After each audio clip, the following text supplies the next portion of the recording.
नमस्कार प्यारे बच्चों, आज हम क्लास 10th की वर्कशीट नंबर 38 राष्ट्रीय अर्थव्यवस्था की जीवन रेखाएं पर जो आधारित है के बारे में चर्चा करेंगे।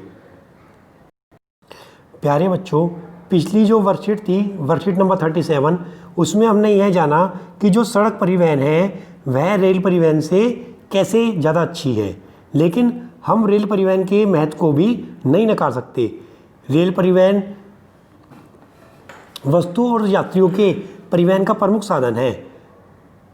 रेल परिवहन अनेक कार्यों में सहायक है, जैसे कि व्यापार, भ्रमण, तीर्थ यात्राएं और लंबी दूरी तक सामान ले जाने के लिए रेल परिवहन को ही अच्छा माना जाता है। यदि आपको मान लो दिल्ली से चेन्नई जाना है तो आप सड़क परिवहन का यूज़ ना करके रेल परिवहन का ही यूज़ करेंगे। पिछले 150 वर्षों से जो भारतीय रेलवे है एक महत्वपूर्ण समन्वयक का कार्य निभा रही है। समन्वयक से यहाँ मतलब है जोड़ने का कार्य निभा रही है। देश के सभी हिस्सों को आपस में जोड़ती है। यदि हमें दिल्ली से चेन्नई जाना है या चेन्नई से हमें कलकत्ता जाना है तो हम बहुत आसानी से रेल के माध्यम से जा सकते हैं। भारतीय रेलवे देश की अर्थव्यवस्था, उद्योगों, कृषि के तीव्र गति से विकास के लिए भी उत्तरदायी है। हमारे देश में जो रेलवे लाइन है वो 3 प्रकार की है। यदि बात करें तो इसमें हम देखेंगे बड़ी लाइन, मीटर लाइन और छोटी लाइन। बड़ी लाइन जो है उसकी जो चौड़ाई है वो 1.676 मीटर में है। कई बार बेटा ये 1 नंबर में पूछ लेते हैं बोर्ड में कि बड़ी लाइन की जो चौड़ाई है वह कितनी है, तो आपको याद रखना है 1.676। और जो मीटर लाइन है उसकी चौड़ाई 1 मीटर है, और जो छोटी लाइन है, छोटी लाइन की जो चौड़ाई है वो 0.762 मीटर है। छोटी लाइन जो होती है वो पहाड़ों पर होती है, जैसे कि शिमला हो गई, मनाली, मसूरी, ताकि वहाँ पर जो ट्रेन की पटरी जो होती है वो कम चौड़ाई की होती है। यदि आप बात करें कि जो बड़ी लाइन है, वो बड़ी लाइन जो है पूरे देश में 1,17,500 किलोमीटर की जो लंबाई है में फैली हुई है। जो मीटर लाइन है वो 3,775 मीटर लंबी है हमारे देश में, और किलोमीटर लंबी है। और यदि बात करें छोटी लाइन की, तो छोटी लाइन की जो लंबाई है वो 1901 किलोमीटर है। तो इस प्रकार हमारे जो भारत देश में 1,23,236 किलोमीटर लंबी रेलवे लाइन है। अब प्रश्नोत्तर पर आ जाते हैं सीधा। भारतीय रेल किस प्रकार देश में समन्वयक की भूमिका निभाती है? तो इसमें हम लिख सकते हैं कि भारतीय रेलवे देश के हर एक हिस्से में, चाहे वो भारत का उत्तरी हिस्सा हो या दक्षिणी हिस्सा हो या पूर्वी या पश्चिमी, सभी हिस्सों को आपस में जोड़ती है। ये ना केवल हमारे देश के स्थानों को जोड़ती है बल्कि भारतीय संस्कृति के महत्वपूर्ण स्थानों को भी जोड़ती है। प्रश्न नंबर 2 पे आते हैं। प्रश्न नंबर 2 है रेल यात्रा से जुड़े अपने किसी अनुभव के बारे में लिखिए। तो आप इसमें आपने कभी ना कभी रेल यात्रा की होगी, तो इसमें आप उस तब के अनुभव के बारे में लिख सकते हैं।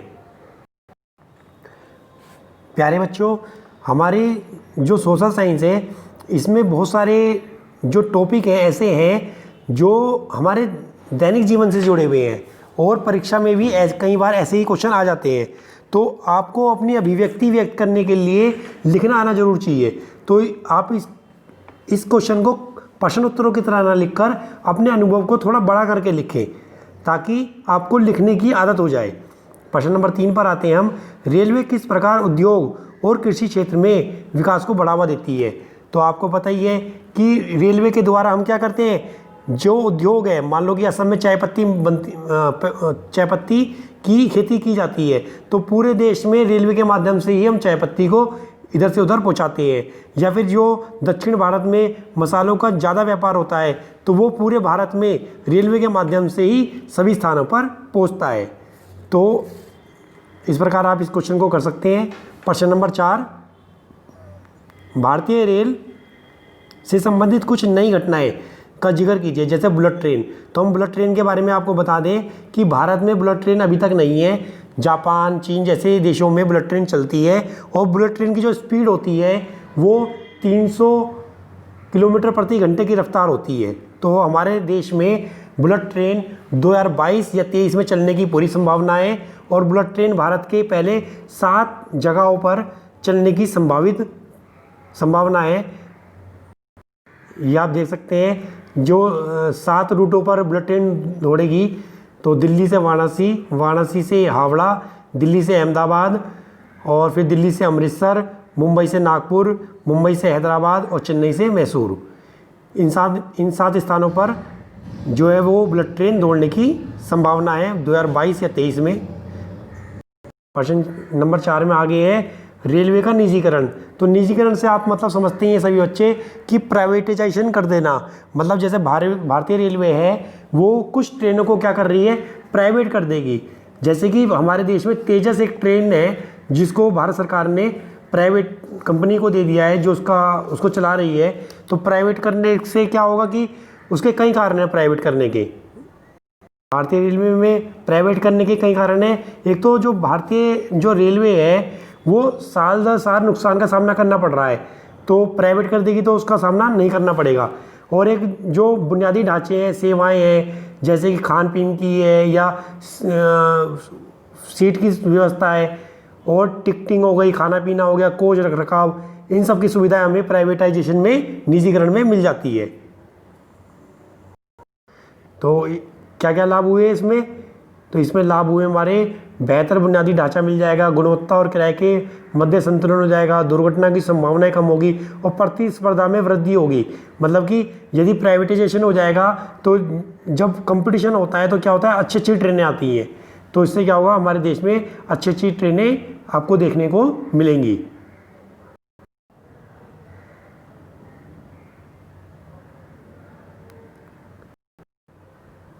रेलवे प्लेटफॉर्म पर उपभोक्ता शुल्क। आप सभी जानते हैं कि जो हमारा रेलवे प्लेटफॉर्म है उस पर कितनी भीड़ होती है। तो सरकार ने क्या करा कि यदि हम किसी को रिसीव करने जाते हैं तो हम प्लेटफॉर्म पर 5 रुपये की टिकट लेकर उस पर प्लेटफॉर्म पर जाकर हमने जो हमारे संबंधी आ रहे हैं उन्हें हम रिसीव कर लेते थे। तो उससे क्या होता था कि प्लेटफॉर्म पर बहुत अधिक भीड़ हो जाती थी। अब सरकार ने उसका शुल्क बढ़ा दिया है, पहले 5 रुपये था, अब वह शुल्क 10 रुपये किया फिर सरकार ने और अब 50 रुपये कर दिया है। तो इससे जो प्लेटफॉर्म है उस पर भीड़ कम हो गई है। तो इस तरह आपकी बच्चों की वर्कशीट पूरी होती है, सभी बच्चे करेंगे कॉपी में। एक बात और ध्यान रखेंगे सभी बच्चे कि कुछ बच्चे खाली वर्कशीट करने में ही लगे हुए हैं। आपके एग्ज़ाम को केवल 4 महीने रह गए हैं। यदि आप खाली वर्कशीट करेंगे तो आपका कुछ नहीं होगा। वर्कशीट करने के साथ साथ आपको इनको लर्न भी करनी है। आप समय समय पर इन्हें लर्न करते रहें और अपनी जो आपकी एग्ज़ाम की तैयारी है उसे अच्छे से करें ताकि बोर्ड की परीक्षा में आपको परेशानियों का सामना ना करना पड़े। धन्यवाद।